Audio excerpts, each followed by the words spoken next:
On today's show, we discuss whether the Rockets' heavy ISO offense cost them Game 1 and if there's any way to slow down KD. Should Draymond have been ejected? What is that? And who elbows a butt? And we'll debate whether the Hawks should look to trade Dennis Schroeder. It's Tuesday, May 15th. The starter starts now.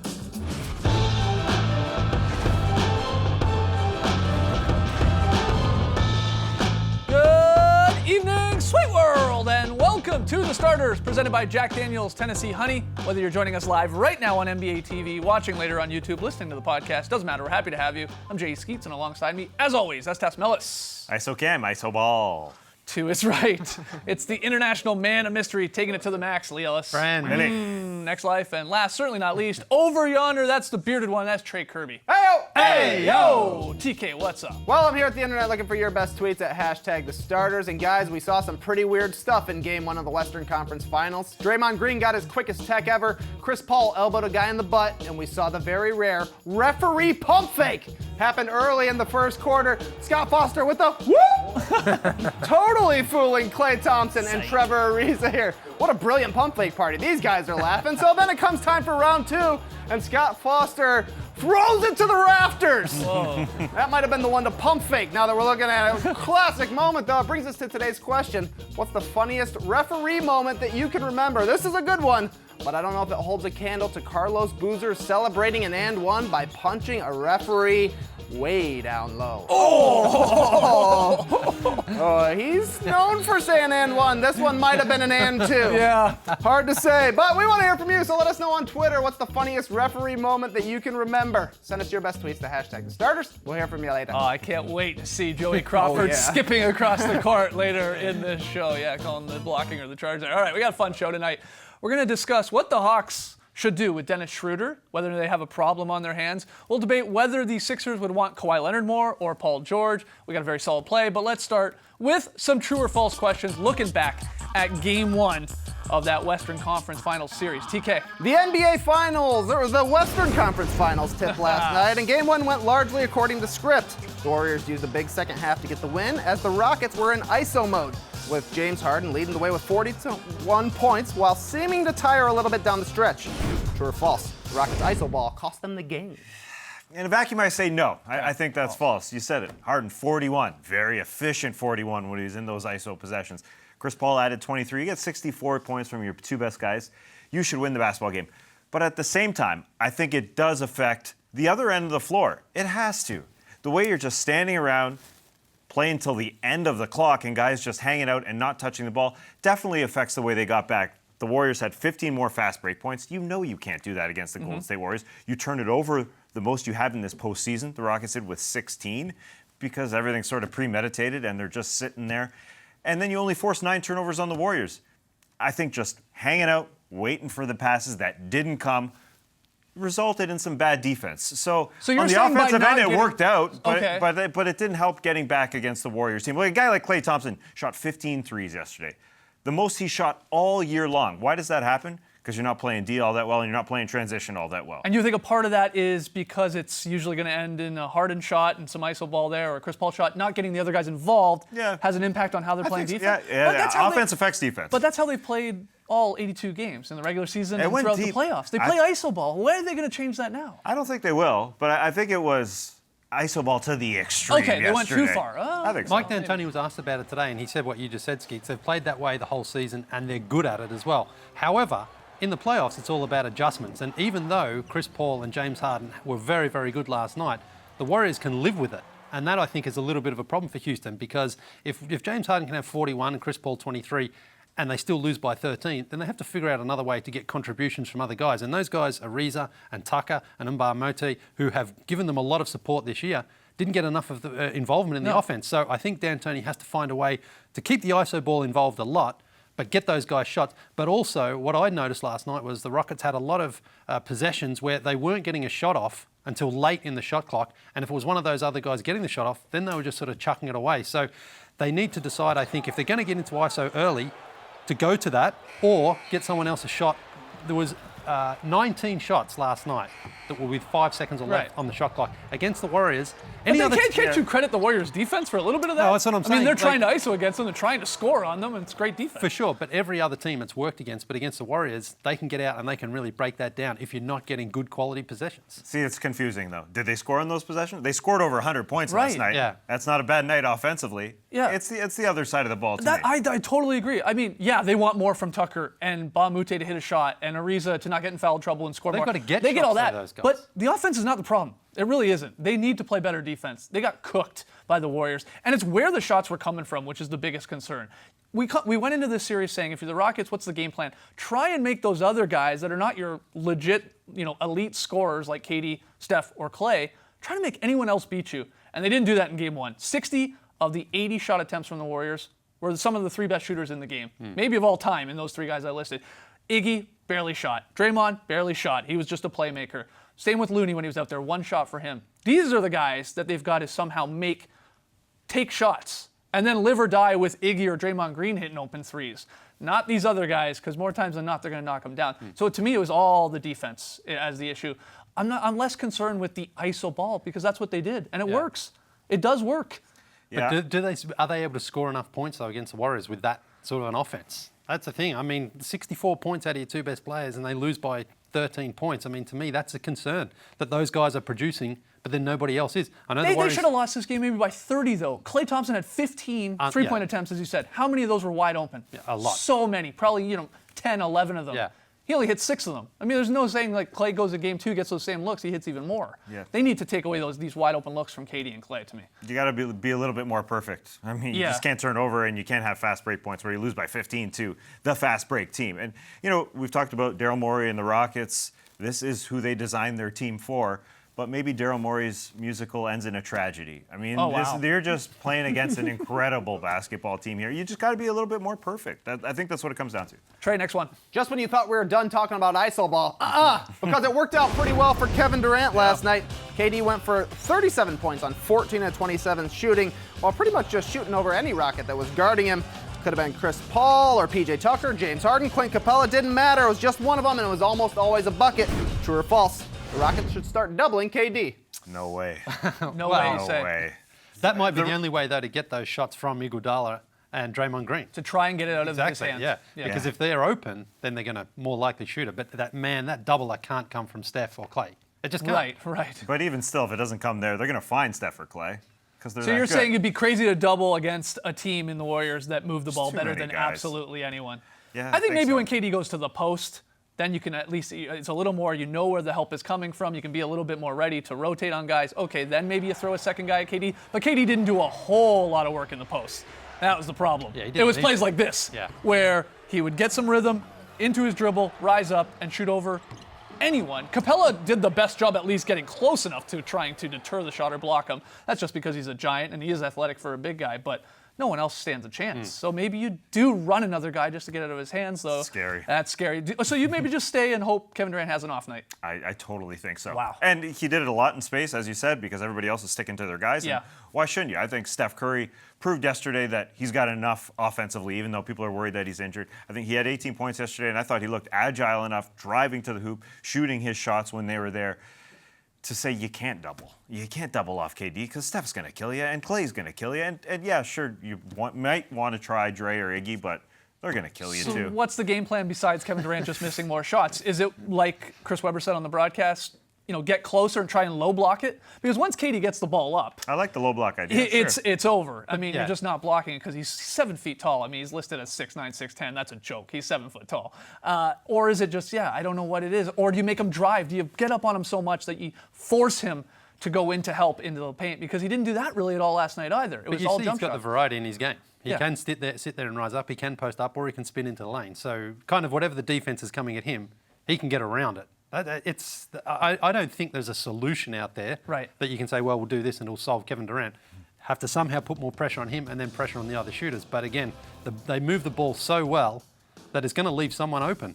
But you want that to be either Draymond or Iggy out of that death lineup, Right, for if sure. possible. All right, let's hear from you guys. Jump on Twitter, #TheStarters. What do you do if you're Mike D'Antoni and the Rockets to try and slow Kevin Durant? When we come back, we'll continue to look at Game 1 of those Western Conference Finals. and debate whether Draymond was lucky not to be ejected.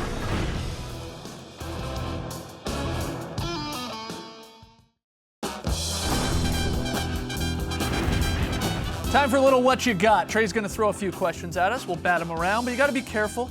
There's only one correct response, whatever you pick, and that's whatever TK says it is. Them's the rules. Trey. It looked like we were in for the full Draymond Green experience in Game 1 as Day-Day picked up his quickest technical ever for pushing James Harden right in the beard just a minute in. That almost became a real problem after Draymond got into a couple of mix-ups that could have easily resulted in a second tech and subsequent ejection. What do you guys think? Should Draymond have been ejected? Yes or no? What do you got? I say nay. No, I don't think so. Say nay? No. For Dre? Nay. I think if you're saying he should get ejected, you're saying he should get ejected for griping a little bit. Because I really don't think that he yapped all that much last night. There's 3 incidents. He got the tech for pushing James Harden in the face. And then that one where PJ Tucker, really sly move as Dre was going by him. Draymond Green grabbed him. Tucker grabbed him and threw him down. But he could have gone right at Tony Brothers' face after this, but he turned away. I mean, he got up and he walked away as I think he was just going right by him. Regardless of that, you can't yap all that much, and this is the most that he griped at him right there. Ooh. Is that what you're going to toss him for? That's literally what you're going to toss him for. And then, yeah, he said a nice pick on Ariza, which shouldn't have been a foul call, and he didn't really gripe all that much. He turned around, he yelled, and that's it. You're going to foul, or you're going to toss him for that? The thing is, no, look, when he starts throwing his arms around and carrying on like that, referees often call a technical foul for that. But because he had one already, the ref swallowed the whistle. Now that, I think, is using common sense by the refs. But Dre does walk a very fine line. He's always complaining. He talks a lot, He's always complaining and throwing his arms up and speaking a lot. And again, if he doesn't have a tech on that first incident with James Harden, I think he gets one for one of those other ones. Okay. I think. So I think the refs, though, were smart because they realised what he did in total wasn't worthy of being ejected, but they put themselves into a bit of a spot by giving him that tech early on for the shove on James Harden. And then they realised it would be a very, very... Well, hold on. You're going at this a weird way. You're saying, okay, when he pushes Harden, probably deserves a tech. He deserves a tech. And if that never had happened, for one of those other instances where either he got upset because he got pulled a little bit down by Tucker or he got called for the offensive foul which looked like a legal pick, that also would have got a tech. Is what you were saying? By itself, yes. If he didn't get that first one, I think one of those other ones, he would have got a tech for dissent. Interesting. That's what I'm saying. I mean, I know. Because, but the refs were right to not give him that second one and eject him for that. So I guess what you're saying is sometimes when a guy has 5 fouls, you should call him differently. I'm not saying you should call it differently, but they do call it differently. Yeah, I agree with that. And that's what they did last night. I think I'd like to make it very clear, I am no on this. He didn't deserve to be ejected. He wasn't. That's But you the thing. see people I'm surprised he didn't get a second tech. That's right. I will say that. Because they call that tech a lot, that second one, for complaining to the referee and throwing his arms around and walking around. Especially a guy like him is very emotional like that. Yeah, I think we're going on reputation a little bit. He could have gone into Tony Brothers' face right away when PJ Tucker grabbed and tossed him to the floor. And it wasn't a foul. That was a very, very smart move by PJ Tucker. From some angles, it definitely looks like a foul. Regardless, you can't get in a referee's face, and he didn't really. He did a little bit. And I know we're all automatically watching, and we see one little gripe, and we think, well, that's old Draymond. He's getting mad at the referees again. But you have to take it case by case. And yes, I mean, they give out double techs for no reason. Right, Just to calm things down. And then you can't give a second tech. Or else you're tossing it. The first push on Harden, that was old Draymond. That was a dumb tech. That was a tech. That was a very, very dumb tech. He was too amped up, 67 seconds in. Yeah. As Trey said, his fastest technical foul in history. But I'm a little surprised by it. I thought he might get one before tip. You know? That's true. All right, Trey, next one. I think the answer is no as well. Chris Paul elbowed a guy in the butt, and there was no call. We were just letting it go last night. It's the playoffs. Have some fun out there, but watch the beard. Anyways, the Houston Rockets got some fits off last night. Chris Paul wore a 2-piece tie-dyed cashmere sweater set, looked extremely cozy. PJ Tucker showed up in a custom Balmain jacket from the Sgt. Pepper collection, and Clint Capella looked marvelous in a Killmonger Wakanda basketball jersey. But guys, what was the hottest fit? CP3, PJT, or CNC? What you got? Well, Music Factory. The Music Factory himself. Gonna make you sweat. I'm going with Chris Paul. I'm going with the tie-dye look. I don't remember seeing that. First off, very, very unique. We've seen jerseys and we've seen cool jackets. This, to me, I can't remember seeing. And I go tie-dye because I know my man TK, who ultimately has the correct answer, is a big tie-dye guy. He taught Larry Luke everything he knows about tie-dye. So it's got to be that one. That's my take. I'll go PJ Tucker. He looks like a Bollywood superstar in that jacket. Cool jacket. Yeah. A little Liberace. It's probably a size too small, but that's okay. He's got big shoulders. He upstaged James Harden here. Yeah. No one's talking about James. Yeah, you're right. You're right. So where are you going? I don't know. All three, I think, are fantastic. I'll leave it up to Trey. Wow. TK. Skeets, you nailed it. Yep. Gotta be Told CP3, tie-dye, very in right now. Also looks very Hooga. I'm super into it. Guys, watch out, Warriors dance cam mom. You got some problems in Houston. Last night, we saw Rockets suit guy really going for it on the dance cam with an array of moves. Feel like Marv Albert, array of moves. Look at all these. Anyways, guys, who's the better dancer? Rocket suit guy or Warriors dance cam mom? Whoa. What you got? Bringing her back. Yeah, she's the reigning champ. Yeah, and still the champ. I think it's Dance Cam Mom. She's got moves. This guy, he can't decide what he's doing. She actually has some fluid movements here. We didn't hear much going from her on. this year, though. We haven't heard much in the postseason from her. Right. She'll probably bring it now for Game 3, knowing that the gauntlet's been thrown. Yeah. Yeah, good This guy point. looks a bit like Mark Madsen, sort of. He's too spastic. Yeah. There's a lot going on. it down, I man. would say this. I'll say this. He just I comes agree. straight from the office. I go Warriors dance mom, but this guy's not even the best Rockets dancer. Remember these bros? Yeah, now these guys got a routine. This wasn't last night, but we saw this earlier this year. Oh, come on. These guys are amazing. I take these guys over Warriors dance mom. Trey, what's the answer? I'm sticking with my girl Warriors dance cam mom, but if one of the options was two dancing guys, I probably would have picked those two dancing guys. Okay, yeah. Let's hear from you guys out on Twitter. Did TK get it right when we come back? Should the Hawks trade Dennis Schroeder? Oh, juicy. Don't go anywhere.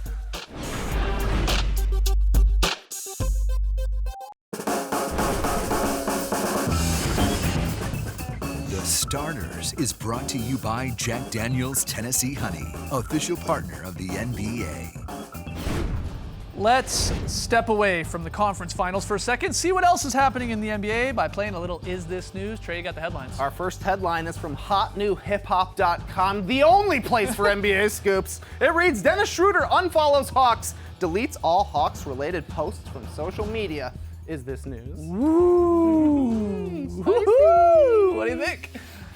Yeah, it's news. Yeah. I mean, he's kind of their franchise player right now, and he's still got 3 years left on his contract. He had a good season statistically this year, 19 points, 6 assists.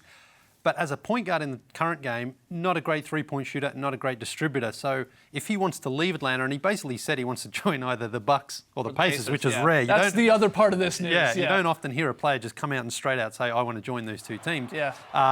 But I don't really think there's a strong trade market for him right now because, you know, the Hawks had a very bad season. No one was really watching them. And he's fine, but I mean, I don't think he's a franchise point guard on another team, certainly one that's a title contender right now. Yeah, the newsier part is that he had a press conference in Germany and just sort of said, hey, I'm going into my prime and I might want to play somewhere else.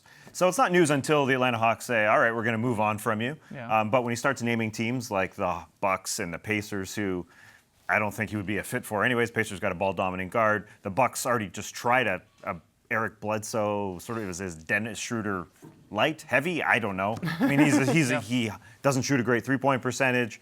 Those are the type of guys you need around Giannis Antetokounmpo. But yeah, he's claiming that maybe they don't have a great chemistry in Atlanta as well. I mean, that's the feeling I'm sort of getting. I know a lot of times when we talk about a rebuild, we say, oh, blow it up. Nobody should be there. You don't need anybody who's good, but you do need good players. But if Dennis Schroeder doesn't want to be there, then yeah, you move on. Well, they got a new coach coming in. They obviously have their GM in Travis Schlenk. They keep talking about we got to develop a culture here. That's what all teams that are at the bottom of the conference say. But there is some truth to that, and they won't come out and say it because it would hurt his trade value. But I don't think they believe Dennis Schroeder is that type of guy to help build their sort of positive or what they want type of culture here in Atlanta. So I would imagine they're picking up the phone and trying to find deals for him. That's the real question. What can you get back for a guy that struggles to shoot the three ball as a point guard in today's game? Will someone take a flyer on him? He's still very young. Showed some flashes of brilliance. Hasn't put it together for a long stretches at a time, but he was Coach Bud's guy as well, remember? Yeah. They traded away Jeff Teague, and now Coach Bud is gone. So maybe that means Schroeder is to follow. We'll see. Next one, Trey. Sounds like he's not being true to Atlanta. Our final headline is from the Sporting News. The 76ers have expressed interest in Kawhi Leonard and Paul George. Is this news? I mean, sure. Yeah, no. Actually, no.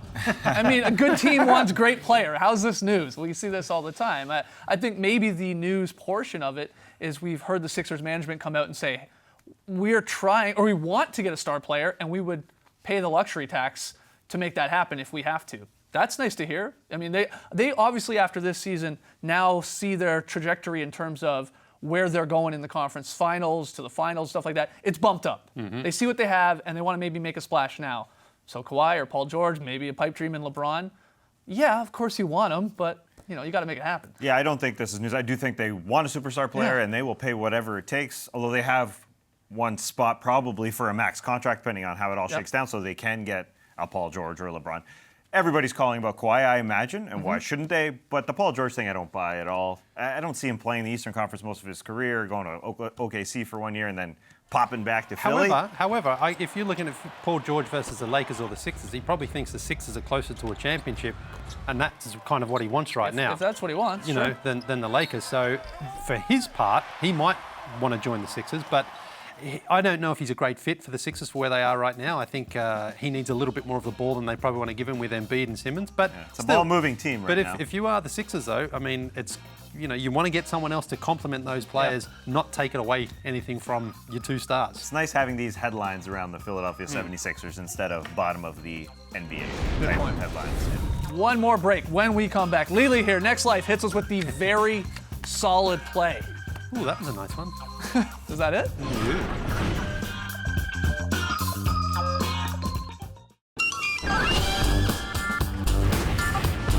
Tonight, Game 2 between the Cavs and the Celtics on ESPN. This one gets underway at 8:30 p.m. Eastern. Boston has that 1-0 lead. What's LeBron gonna do tonight? Oh, baby. 50, I'd say. We asked you, what's the funniest ref moment you can recall? You hit us up on Twitter, #starters. Trey, what do we got? Got some good answers, and the first one's for you. Skeets comes from Roman, and this is still iconic to me, and I think about it 5 times a day. Yep. There's Hoppin' Joey, not a bad one. Ben says, when Courtney Kirkland played defense on Chris Humphries. Classic moment, and this is a weird one from Mr. Basketball who says, dare you to find a funnier one.